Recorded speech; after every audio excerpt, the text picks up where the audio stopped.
What's up mga ka-specialist? Magandang araw sa bawat isa sa atin, lalong-lalo na sa mga nanonood ngayon ng ating video at especially sa ating mga followers na walang sawang sumusuporta sa atin. So, meron nga pala tayo ngayon tanggap na iPhone 11 na no power. Dito sa video na ito guys, tatalakayin natin at ipapakita ko sa inyo kung paano natin bibigyan ng pinakamainam at epektibong solusyon ang iPhone 11 na ito. Kung makikita nyo sa part na to, nagcha-charge ang ating test phone pero pagkadating doon sa ating main unit, ayaw niyang magbukas. Isa lamang itong dahilan na ang ating pong unit ay totally dead po talaga. So dahil nga patay ang ating unit, ngayon ipapakita ko sa inyo paano natin ito gagawin. Ano nga ba ang naging dahilan kung bakit nga ba nangyari ito sa unit ng ating kliyente? Unang-unang mga ka-specialist, itong unit na ito ay bigla na lamang daw namatay habang ito'y ginagamit ng ating kliyente. At syempre ang katotohanan dito, ang unit na ito ay atin na pong nagawa. Ang una niyang issue ay inalitan po natin ng NAND IC sapagkat sira na po ang kanyang hard drive. At syempre pagkatapos ng prosesong ito, kalaunan ng kanyang ginagamit, ang kanyang unit ay bigla na lamang itong namatay. At sa parteng ito makikita nyo na meron na tayong warranty sticker. At sa video ito, makikita nyo na kulang na rin ng mga metal plate ang motherboard sapagkat itong unit na ito bago manggaling sa atin ay nanggaling na rin ito sa ibang repair shop or sa ibang pagawa. At syempre hindi ko na patatagalin ang ating misyon. Agad kong itong direkta sa ating power supply nang sa ganun malaman natin kung ano ba ang kanyang boot sequence. At ito na po ang pagkakataon na malalaman ng bawat isa sa atin kung ano nga ba talaga ang tunay na boot sequence ng ating unit kaya hindi ito nagbubukas. At makikita niyo po sa video ito, akin na pong inilapit ang ating camera sa ating power supply mismo. At nang naka-power on ang ating boot sequence ay 0.132 milliamperes. So, sa ganyang kaliit na boot sequence ay napakalabo nga po talagang mag-turn on ng ating unit. So, ang ibig sabihin lamang ng mga ka-specialist when it comes to technicalities, alam na alam ko na po kung ano po ang dahilan kung bakit hindi nagpa-power on ang unit na ito. At ito po ang kaabang-abang sa ating pong video nito kaya pahiwatig ko lamang po sa bawat manonood natin, lalong-lalo na sa mga bagong manonood. Huwag niyo pong imimiss ang video nito. Segundo or minuto man ng video nito, tutukan niyo lamang po sapagkat malalaman niyo po kung paano natin bibigyan ng mainam at pinaka-epektibong solusyon ng unit na ito kapag pinanood mo po ito ng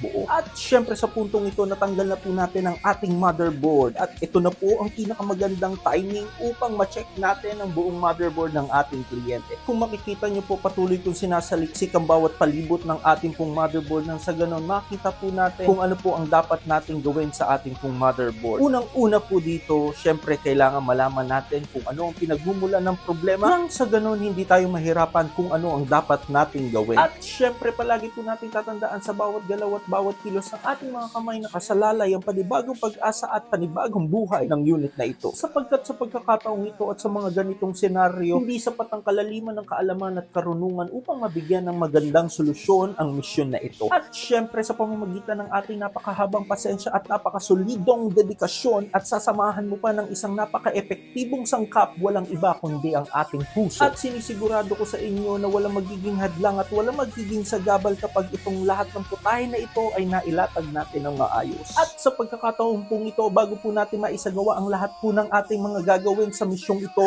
kailangan po natin tanggalin or paghiwalayin ang ating pong motherboard. Kung makikita niyo po sa part po na ito na paghiwalay ko na po ang ating signal board at ang ating logic board. At ito na po ang umpisa ng ating pong misyon. Sa pagkakataong iyan, akin pong sinasaliksik ang ating lower board. Nagbabakasakali na baka meron tayong makitang kahinahinala sa ating logic board. Sa pagkakataong ito, patuloy ko sinasaliksik ang palibot at bawat sulok ng ating pong logic board. Nang sa ganon, makita natin or maumpisahan natin ang unang galaw na dapat natin gawin upang mabigyan natin or makita natin ang ating pong hinahanap. At sa part po na yan, akin pong tinetest lahat po ng mga side ng ating pong CPU or ng ating A13 Bionic nang sa ganon makita ko po or matrace ko po kung saan po nagmumula ang problema natin. Sapagkat sinabi ko po sa inyo sa umpisa ng ating video, kapag ka-low boot po ang unit natin, alam ko na po kung ano po ang ating pong babanatan. Walang iba kundi ang ating A13 Bionic CPU. At sa pagkakataong ito, patuloy ko pa rin pong sinesearch or nag-current reading tayo sa ating pong paligid ng CPU natin nang sa ganun matrace po natin kung ano po ang dapat natin gawin. At sa part po na yan, na-trace ko na po at nakita ko na po ang mga dapat ko pong hanapin at akin na pong uumpisahan ang pag-execute ng ating A13 Bionic sapagkat wala pong ibang problema ang unit na ito kundi ang ating CPU. Kinakailangan po nating tanggalin ang ating pong CPU at ito na po yun. Panoorin niyo pong maigi kung paano po natin i-execute ng maayos at ligtas ang ating A13 Bionic CPU. At sa part din po yan, natanggal na po natin siya at chinecheck ko po ang bawat paligid po ng ating A13 Bionic at gusto ko lamang malaman po ng bawat isa sa atin, ito pa lamang po ang umpisa ng napakahabang laban na ating pong tatahakin. At syempre kung mapapansin niyo sa part na ito, isa-isa ko na pong tinatanggal ang lahat po ng mga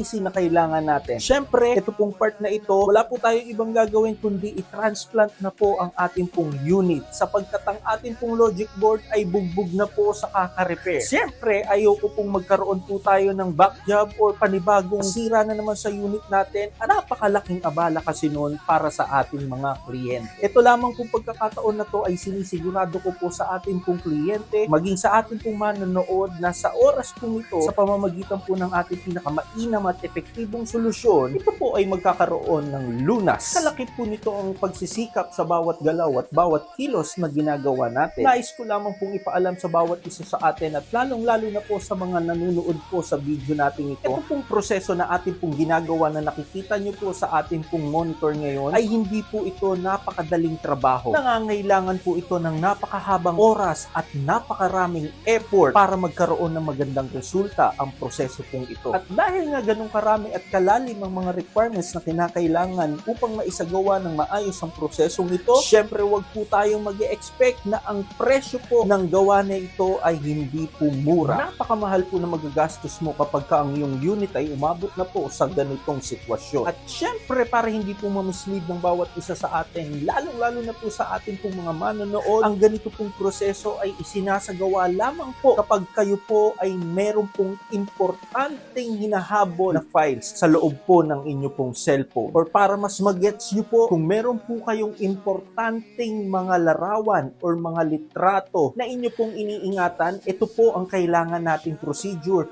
nang sa ganun, ma-retrieve po natin lahat ng laman at lahat ng mahahalagang memorya sa loob po ng inyo pong unit. At syempre alam ko ang bawat isa sa atin ay nagkakaroon ng agam-agam kung ano-ano nga ba yung mga IC na tinatanggal ko upang maisagawa ko ng maayos ang ating pong logic board transplant. Syempre ipapaliwanag ko po sa inyo ng inyo pong maunawaan ang ating pong video nito. Kung makikita nyo po, tatlo po ang IC na tinanggal natin. Ang pinakamalaki ang tinatawag natin CPU at ang sumunod na pinakamalaki ay ang ating NAND IC at ang pinakamaliit na IC na tinanggal natin ay tinatawag nating Logic EEPROM o ang tinatawag nating A13 Bionic EEPROM. At syempre para mas maunawaan nyo pa ng mas malinaw, isa-isa ko pong ipapaliwanag sa inyo sa pinakamadali at pinakasimpleng paraan upang maunawaan nyo po ang bawat parte pong ito. At syempre uunahin ko ang ating tinatawag na NAND IC. Ang NAND IC, ito ay tumutukoy sa isang uri ng non-volatile storage technology or yung tinatawag nating NAND flash na kung saan ang mga memory cell ay nakaayos ng sunod-sunod at gumagana na katulad ng isang NAND gate. At syempre ang mga teknolohiyang ito ay malawakang ginagamit para sa pag-iimbak ng data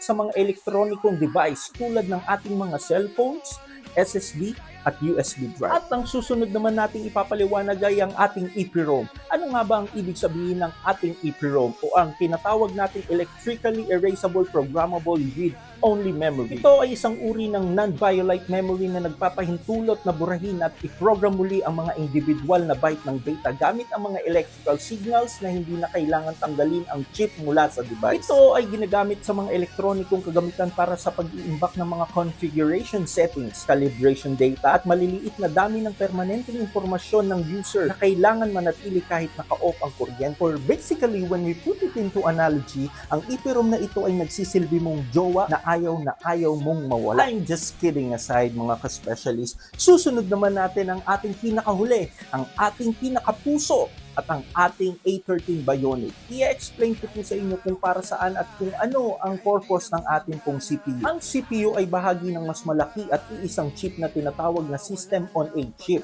Halimbawa nito ay ang mga A-series chip tulad ng A15, A16 at A17 Pro. Ang iisang component na ito ay naglalaman ng CPU, Graphics Processing Unit or tinatawag nating GPU at iba pang mga elektronikong bahagi na nakakatulong upang makatipid sa espasyo. Ano nga ba ang function ng ating CPU? Ito ay nagpapatupad ng utos, nagpoproseso ng data, namamahala sa mga apps at humahawak ng input at output operation. Ibig sabihin lamang neto mga ka-specialist, lahat ng ginagawa natin sa ating mga cellphone katulad na lamang ng pagbubukas ng mga application, pagkuha ng mga litrato o pagbabrowse sa mga website or sa mga internet, ang ating pong CPU ang nagpoproseso ng lahat po ng yan. At sana po mga ka-specialist na ipaliwanag ko po ng maayos sa pinakamadaling paraan upang inyong maunawaan ang mga bagay po na ito. At syempre makikita nyo sa part po na ito, ang ating pong transplant ay nagkaroon na naman po ng katagumpayan sapagkat ang ating unit ay muli na naman pong nagbukas. At syempre bago matapos ang ating pong video na ito, alam nyo na po kung sino po ang inyong tatawagin at alam nyo na po kung sino ang inyong hahanapin. Pagka nagkaroon po kayo ng ganitong eksena or ganitong problema, wala ka pong ibang hahanapin kung hindi si...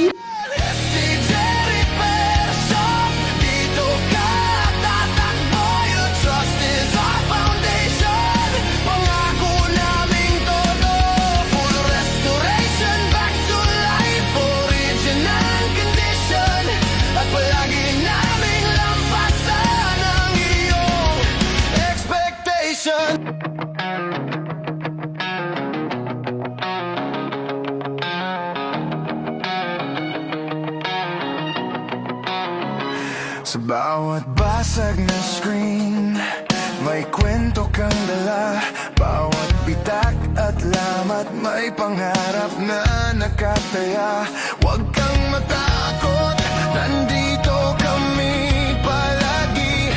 SCJ Repair Shop, pag-asang laging naghihintay sa'yo lagi. iPhone man o Android, kaya naming buhayin. LCD battery cameras, handa naming ayusin. Kahit total wreck, di ka namin iiwan. Ibabalik namin ang sigla ng phone mong nasugatan. SCJ Repair Shop, dito ka tatakbo. Your trust is our foundation. Pangako naming todo, full restoration, back to life, original condition. At palagi naming lampasan ang iyong expectation.